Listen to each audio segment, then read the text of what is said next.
In this episode, Scott Ohsman, VP Digital Commerce at Quickfire, a digital commerce agency, shares his extensive experience in retail, e-commerce, and digital marketing. He discusses the passion of working with small brands and provides insights into planning, strategy, the evolving budgets and platforms in digital advertising, and the impact of the cookieless world on advertisers.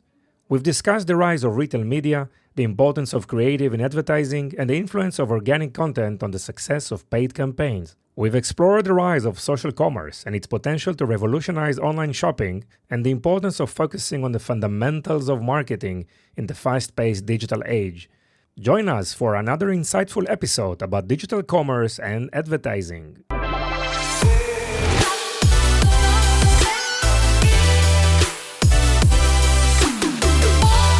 Welcome to the Ecom Pulse, your heartbeat to the world of e-commerce. Join us as we meet industry leaders, innovative entrepreneurs, and passionate professionals who are at the forefront of the e-commerce revolution. From groundbreaking technologies to marketing magic, Ecom Pulse is your insider's guide to all things e-commerce. So plug in, gear up, and get ready for a pulse-pounding journey into the heart of e-commerce.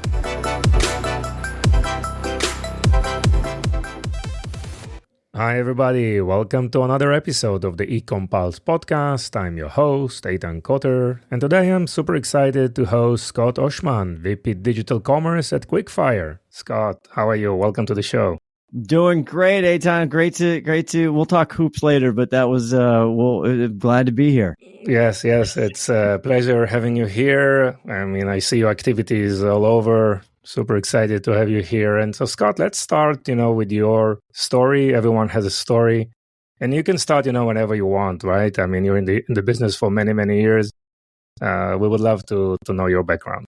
I mean, nobody cares. I mean, I've been almost 30 years in retail. Started out as a manufacturer, independent rep here in the Pacific Northwest area of the United States. And so I started out representing I got lucky, big brands, JanSport backpacks. And then I worked for North Face and we covered, 300 little independents all the way to department store. Mm-hmm. I was lucky in the fact that basically I got to learn distribution strategy, a lot of retail mechanics, kind of retail math, inventory, production, forecasting, worked my way up to key account management, then got my big break managing at North Face. The big REI business was a big thing. And then I worked for Columbia Sportswear for a few minutes. And then I went back into the independent rep agency and then was a partner in an agency and then bought that out in 2013. And then meanwhile, in 2006, there's this thing, and I saw this when I was at Columbia, we started selling Amazon stuff. And so that's where it all started percolating for me. And I've always been a little, just nerdy enough to like tech and stuff like that. So basically 2006, went back, joined a rep group. And then I started selling our brands that we were selling to REI and retailers in the area. We started going, hey, why don't we go sell them to Amazon, which actually took us a long time to convince a lot of the brands because there's a lot of fear at that time.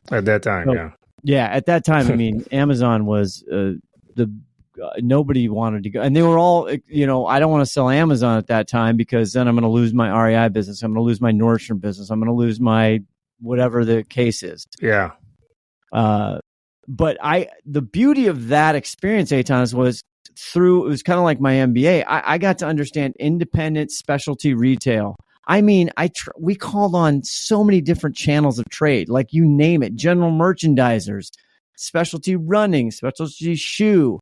And then the other part was I was basically a sub rep for apparel. So I built and understood and got taught the apparel business. Mm-hmm. Same thing with shoes. I was in a sub rep for worked for a big, huge apparel, footwear brands, Merrell Footwear, Rockport, old brands that nobody cares about anymore. But anyway, so what the point is that I got a lot of experience learning all of these businesses, all these categories, and then all these types of retailers. And then bought my partner out in 2013, started an Amazon division in 2014 called The Caring Company, merged that because we were first party, meaning most of my career with Amazon was selling to them like a traditional retailer. They give us POs, it's wholesale. Okay.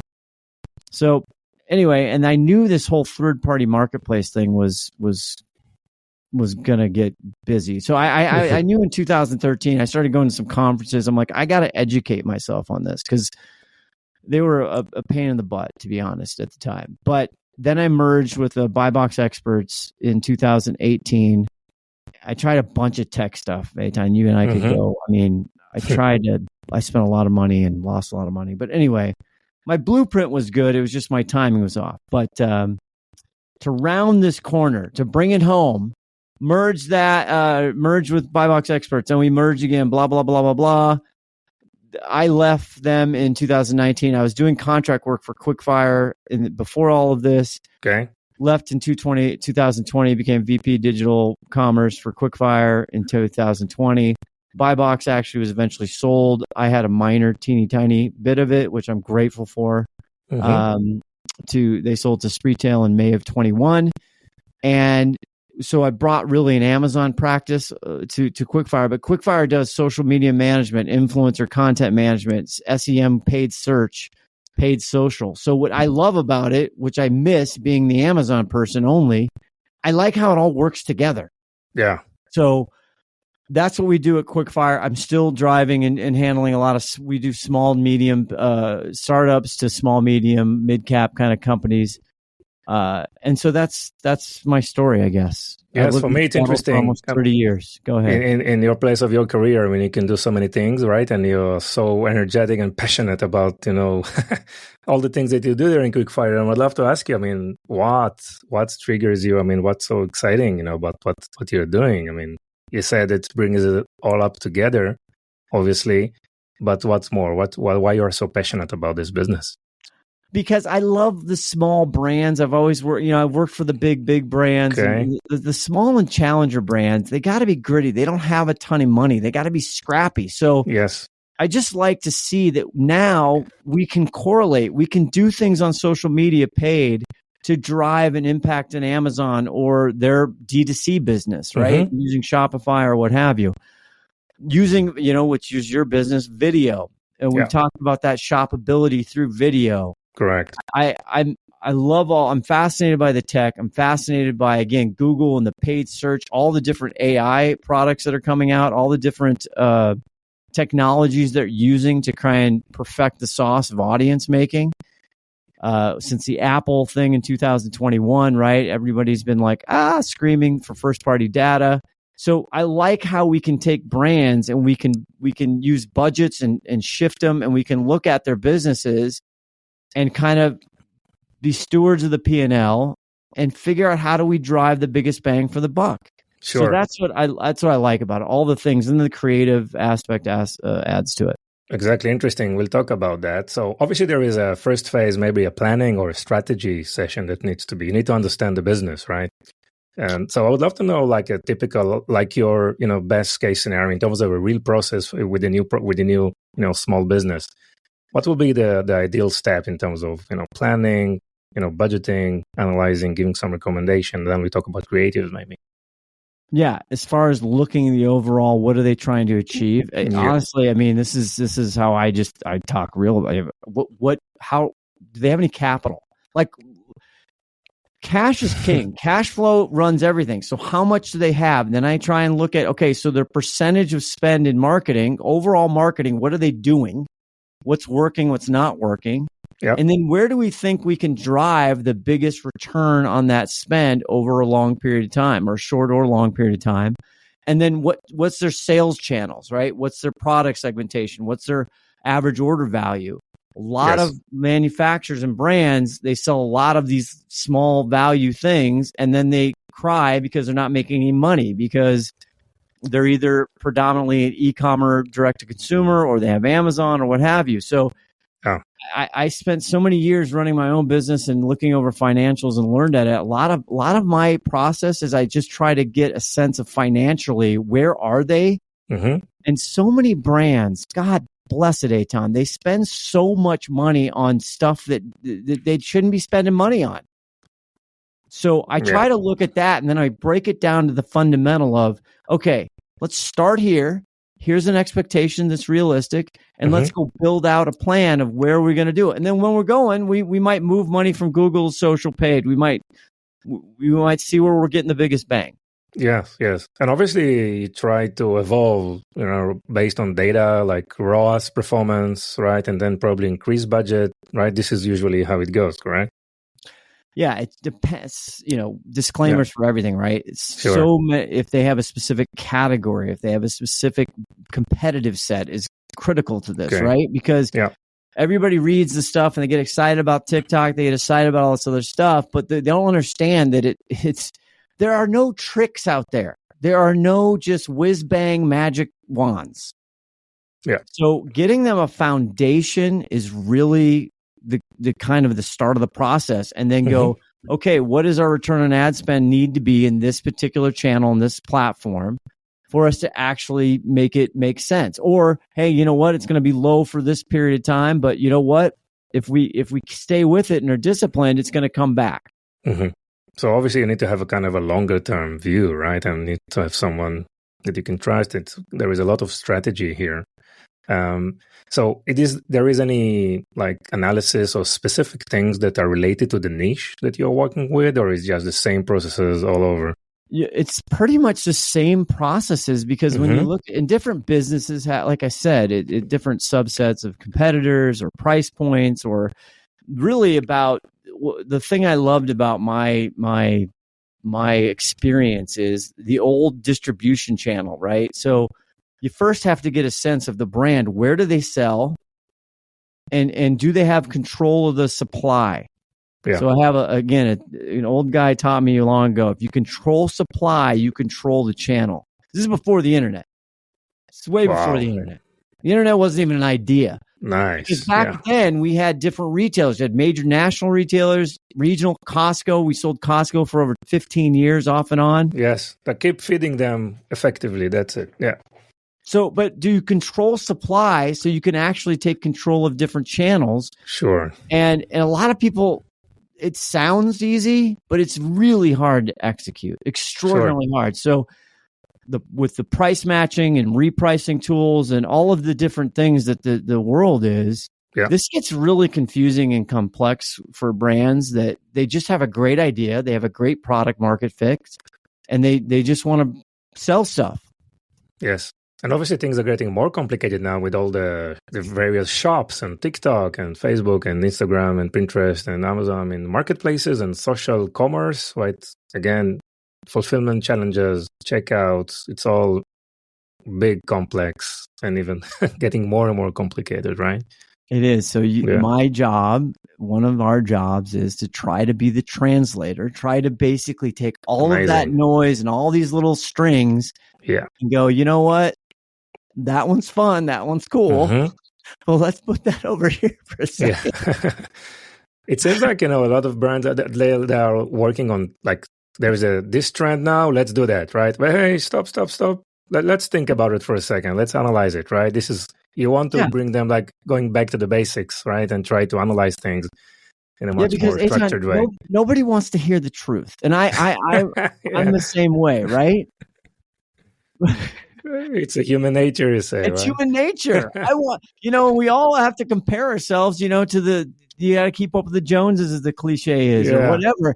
And I just got off a call with a great client, and they were talking. They want to use. They're doing a trial on a new tool, okay? Because they have a friend at another brand, and they've had huge. Again, I'm not saying that it won't work or will not work. I'm just saying I raise my hand too. I am very vulnerable to the shiny object, to the new fun stuff.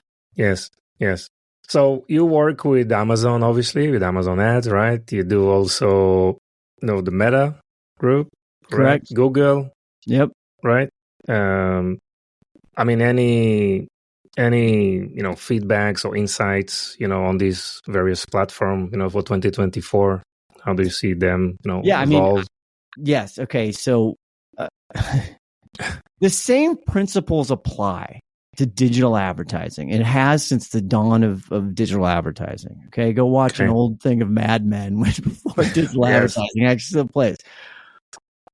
most small to medium mid-cap brands, okay, that don't have large points of distribution. There's a big difference here between I'm in 5,000 stores versus I'm in 200 stores, but they're really big major market stores. Yeah.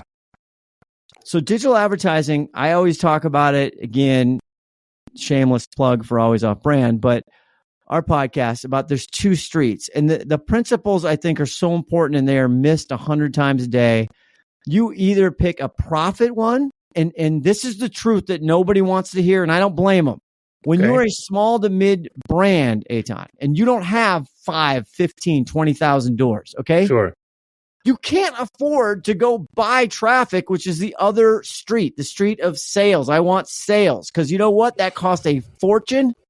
There is low return on ad spend. If not, you're going to lose money. Yeah. And you don't have the stomach and liquidity and the capital to stomach it out for 6 months, 7 months, 4 months, whatever it's going to be to where you get to profit back. So the principles are the same across all of those platforms. The tactical is you have to think about them a little bit differently. Meta is getting better, but it is a broader brush. They cannot, the audience targeting isn't like it was before Apple 21. Sure. Okay. Yeah. That's the other thing. I think it's coming back now. The expectation is you can't, depending on the product, and people are going to say, well, I do this. It's really hard these days to get a $5 return on ad spend, a ROAS on Meta. Okay. Facebook demographics have come out. Instagram's got its life cycle.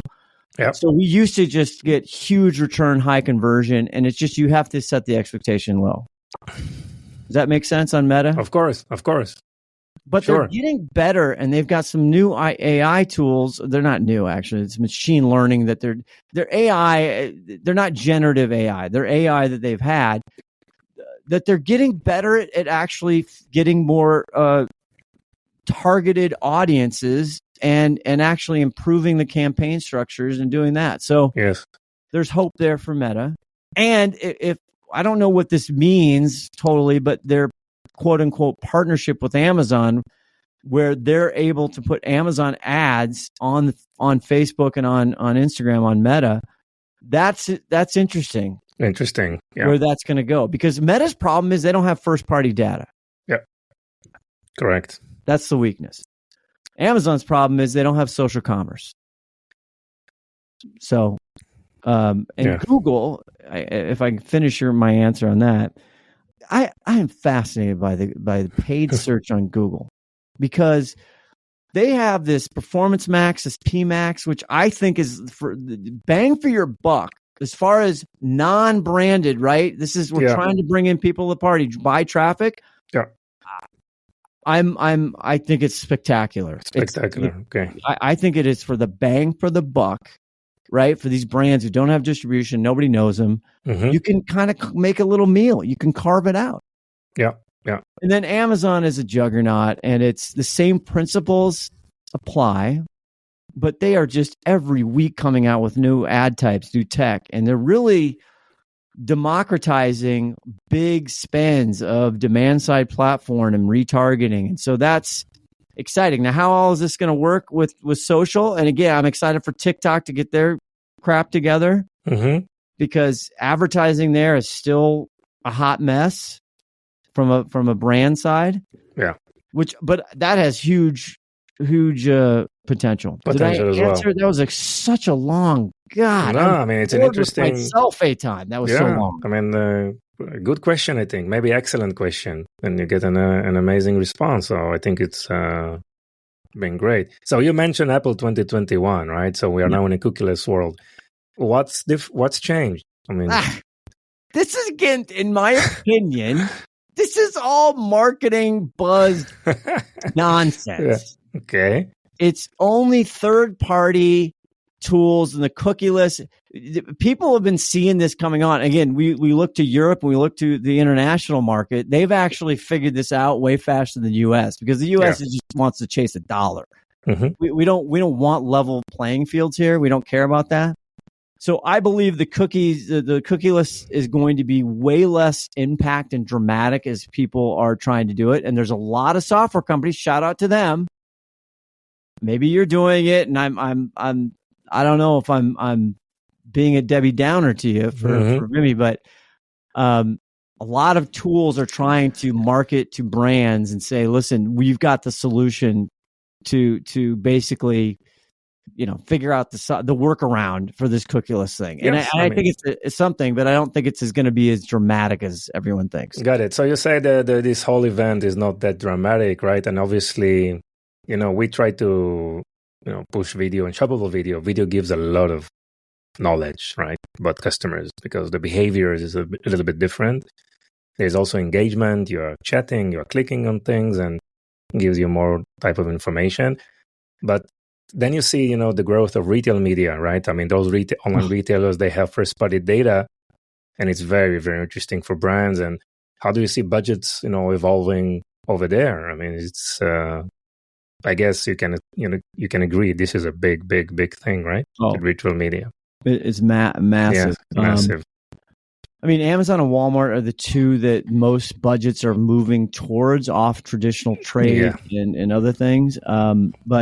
But in Walmart, I'm just rooting for Walmart. We do a little Walmart business on Walmart Connect and Walmart Marketplace, and it's Amazon early days again. They have to clean up the marketplace because their ad console and the return in that retail media, because they have so much great data. It's just gotta sort itself out. It's just a mess right now. It's showing good promise. They've got everything there, especially in grocery. They're killing it. But that's the two ones. The other ones that nobody really talks about, again, we just, had some people on talking about retail media. I won't name drop here, Eitan. I won't do some name. It's okay. Well, Carrie Masters and Julie Spear from Acadia, they've spent a lot of time thinking about this and looking at this, right? And they were talking about Kroger's new performance retail media, which I think is fascinating. So there's some kind of sleepers that we don't hear a lot. Okay. Lowe's, Home Depot. If you're in that market, if you're in that vertical, I am telling you, that is a sleeper out there that if it's appropriate, you can go in and get really high return, very good customer attraction, conversion. Those are great. And it's a cost benefit there. It's a less cost for a cost per click in the auction thing. So I think those major retailers, the one I'm waiting for, Eitan, the one I'm waiting for is some major department store. Nordstrom just came out with their little one, but it's just, they haven't sunk their teeth into it. It's a baby. Yes. These department stores have so much first party data. They're not leveraging. Macy's in the United States. But they're like, it's their move slow, very slow, right? Yeah. I mean, you look at Amazon with retail media opportunity, and I understand the Amazon Prime and the videos, real estate. They are selling, inventory for advertising. Also Netflix and Disney with all the new packages, and you see now cooperation between entertainment companies and commerce. I mean, it's like something like the big screen, right? That still needs to be proved, right? Are we happy purchasing in a lean back type of experience? Yet to be seen, right? In terms of human behavior. Yes. Here's the difference, Eitan. Okay. I'm telling you all this stuff you already know. Here's the difference. This is what what Amazon has been doing for the last really 5 to 7 years. Before the pandemic, they started, right? Can you imagine the earnings just came out. They're going to do $47 billion in ad revenue, right? Yeah. I thought they had a shot to hit a 50 billion burger, but they started really in 2017, 18. Yes. You know why? You know why they're so successful? Why? Because they collapsed the marketing funnel. Because they can take you from buying traffic to awareness and get you all the way in one experience to purchase. Yeah. That is the game. That is the race. And you know what? Finally, we got some people catching up. Walmart has an opportunity to do it. TikTok Shop is, again, it's a baby. It's an infant. I am rooting for it because I think it has the opportunity to do that. But that is That is what they have. That Google, we thought Google was going to figure this out years ago, and they finally just said they punted, right? Yeah. So that to me is the biggest kind of I don't know. That's the meteor. That's the biggest shift that needs to happen. Is you got to take me from discovery, which is TikTok, which is all of these huge platforms. Temu we talked about before we hit it record. Sure. If you got 3 billion people that are on your platform, you got to get them to conversion and then fulfill it, and you got to be an operator. Yeah, sure. I mean, look at TikTok. They started like as an entertainment platform. Then it becomes, a search and discovery platform. And now they want to become a shopping platform, right? And now with the latest announcement, like every video can be shoppable, can become shoppable, right? So something you can fix from the back end. So, wow. So this is not entertainment anymore. It's something else. Right? So it is something else, but the core psychological consumer, right? We do want to be entertained.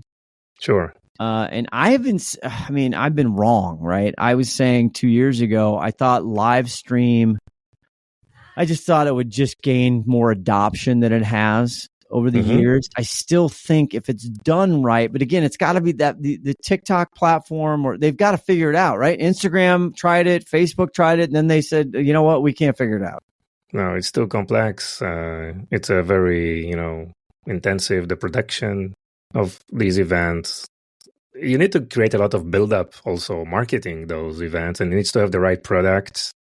Probably not too expensive product that you can quickly showcase a real transformation, right? In a type of video that you can use, heavily discounted. So a lot of checkboxes are required to make it a successful event, and then you find the right host that they can. It's not the creators or the influencers; it's something else. I should be a host. I could be a host. You can be a host, of course, of course. And you can move to China and you make like $1 billion in a year or something. Really? As a solopreneur. Yeah. That's right. Yeah. No, it's so, they're so far ahead, but I don't know if we'll ever catch up, right? From their live stream, they have a lot of shoppable tech there they've been doing for years. Yes. And chat commerce, right? I thought that was going to be a big deal here.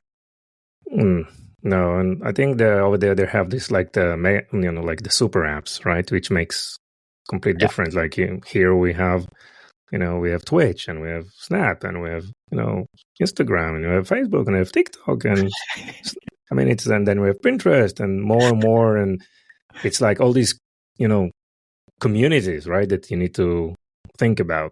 Yeah. And it makes everything confusing, definitely for the smaller brands that you work with. I mean, they want everything, but no. Pick your battles. Right? Yeah, but they still have the same, I believe, again, it's not every case, right? But they have boards, they have senior people, they have major investors. What happens is these investors and in that community, they read the paper. They don't, well, they're probably old, so they do read the paper. I mean, the digital, right? They hear about all the successes, and so they're asking and challenging their C-suite. Why aren't we doing this on TikTok? I got so-and-so is built a $multi-$100 million they're doing on this platform. Why aren't we doing this? Yeah. And all of a sudden that kind of collapses down, filters through the organization. And you got to pick one, know what you want and go for it. Yes. Great. So I want to talk to you about the creative side of things, right? So what's the process here? I mean, how you're involved and what's some of the recommendation that they can provide?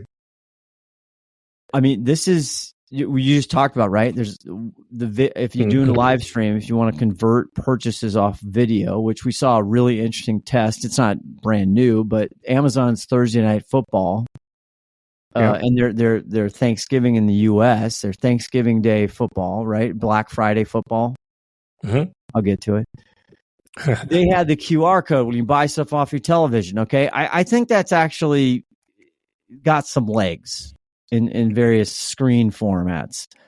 And the creative is so important because we are over inundated by creative.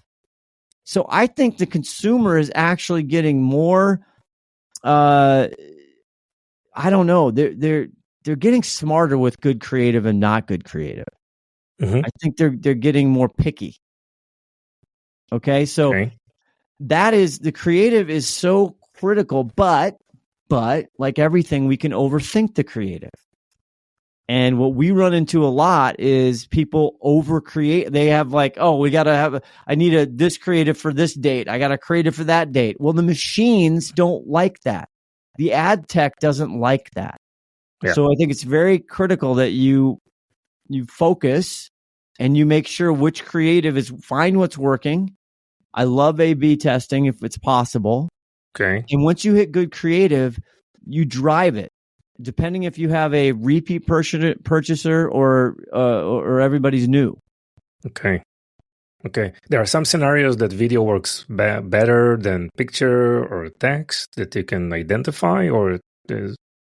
I believe so. I mean, you could probably tell me that a better answer than I would have. If there is a how-to element to, if it's a technical product, if it's either complex technical application, I think video is absolutely brilliant. I mean, what do you think? I mean, not to ask you a question on your... It's very difficult. Post, you can analyze and, what was so, good in that specific, media. And video can be like a full-fledged, crazy production, right? But it can also be like a very, from a very authentic, short form video that they shoot from your mobile. Yeah. No one knows. It's very, very strange, right? But I think there are many things that you can do, right? Very good SEO research, trying to identify, certain keywords, know how to place, the captions and the subtitles in a very, correct way. So, the crawlers will find them, even if you do the posting on TikTok or on Reels. So it's very, very important. And I think it's very different between like a full-fledged live event. Sometimes it can take, half an hour, 1 hour, to, let's call it shoppable video, which is kind of a short form, vertical type of video. So I think it's still an experimentation, and we don't know fully how the algorithm works today. It will maybe change tomorrow. But I mean, trial and error, right? Creating a lot. The platform likes a lot of videos, right? I mean, if you push 30 videos a day, they're happy. If you push 100, they're more happy. So you need to experiment with various styles, different product lines. And also, I think it's very, very important what you're trying to achieve. Where are you on the funnel? Is it like a product education? It's like discovery? It's like conversion?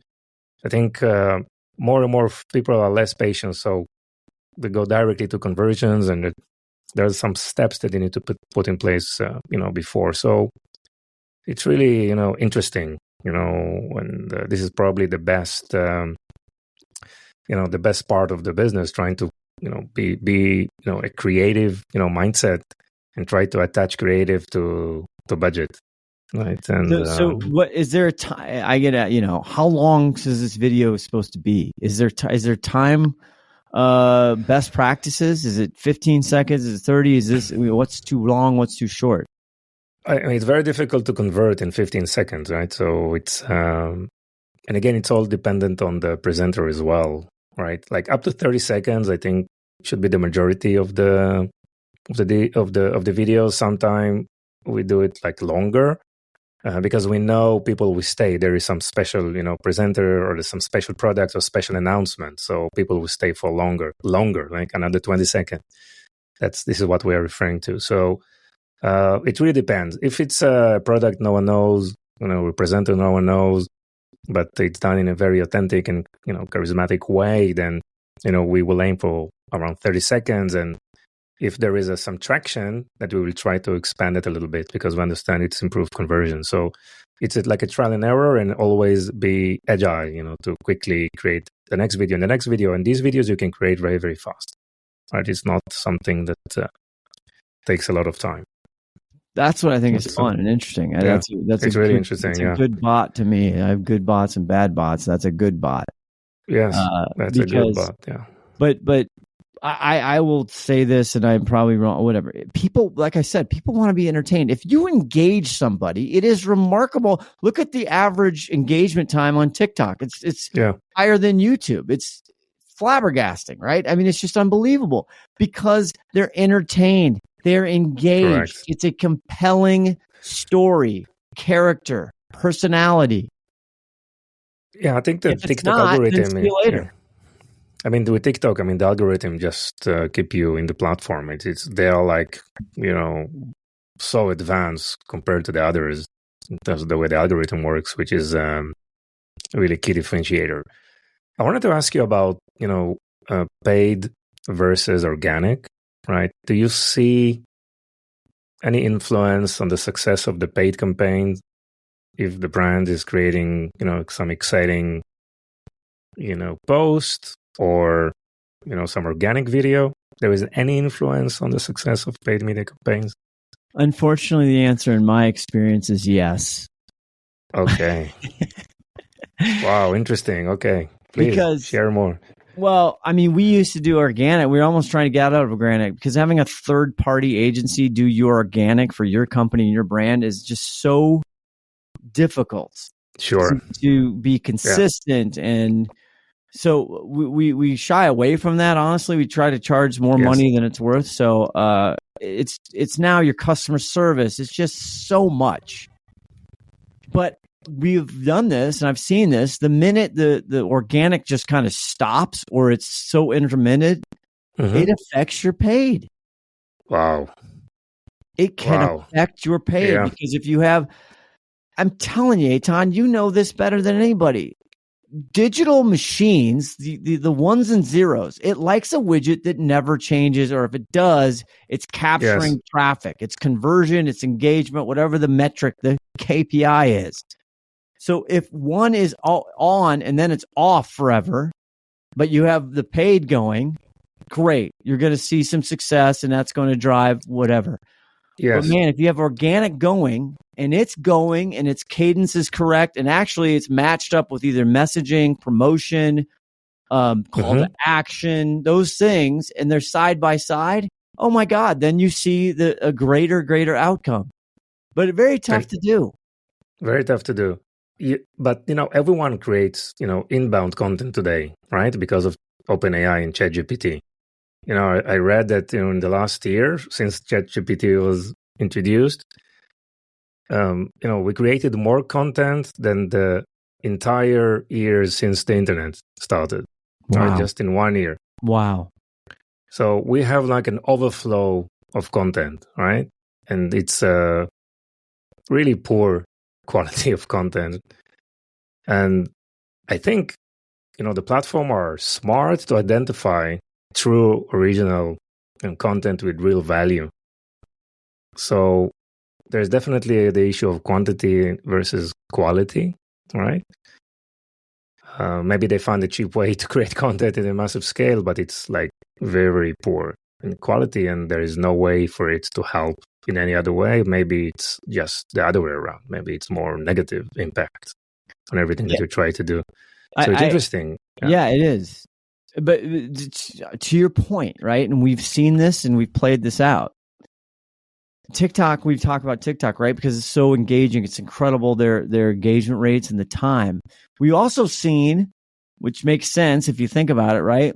We've had we do content creation. So we've went to TikTok agencies, and you pay X amount of dollars, and they produce X amount of video and reels and short clips and all these other things, right? So you send them the product, but again, they're a factory. This is no shade on them. I'm not disparaging them at all. They're doing what you paid them to do. But if it comes back and it's not authentic to the product, and we have a product that's used outside in a mountainy region, and they're in an urban environment, and they're in the skyscrapers, it's like, and their language isn't right, the nomenclature, this music's not right, it didn't work. We didn't get any sales off it. We didn't get any engagement. We didn't get anything. So you got to be careful right now. Yeah. It still comes back to people actually just want to see real stuff, man. They just, there's no hiding behind some big, false pretenses. You got to be. Exactly.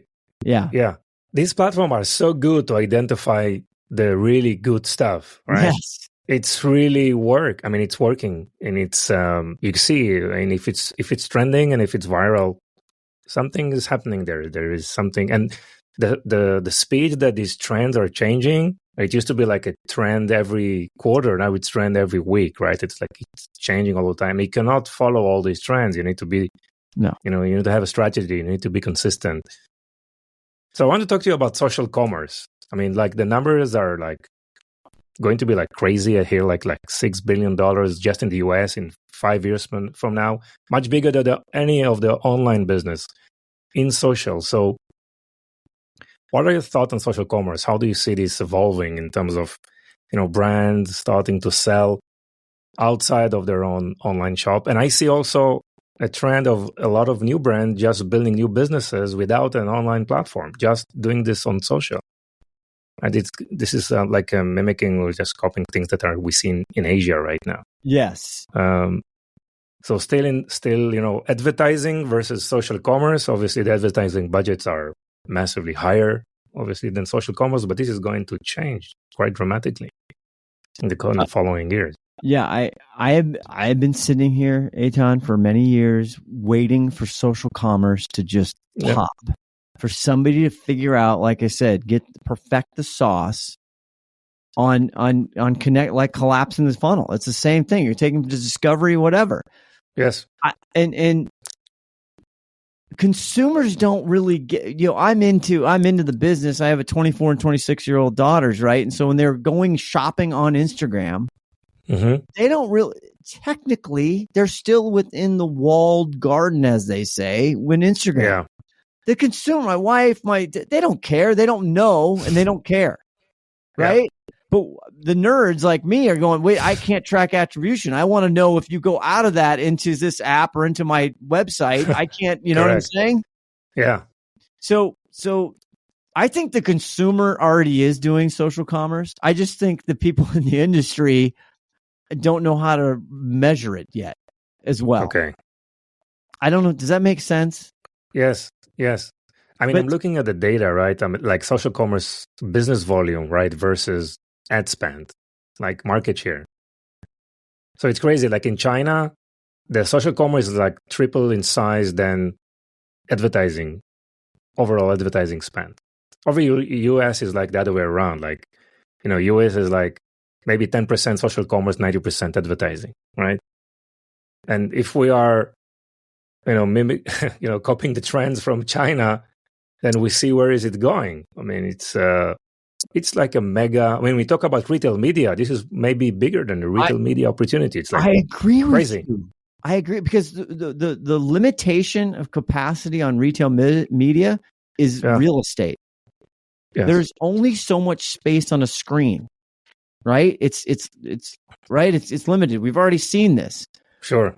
So I agree with you so much because I will use my 24, 26-year-old because I'm old, because, we got to keep up. But to your point, I agree with you 100% because every time, I bought this. Oh, how did you buy that brand? Somebody I follow, this quote, somebody I follow uses it, liked it, what have you.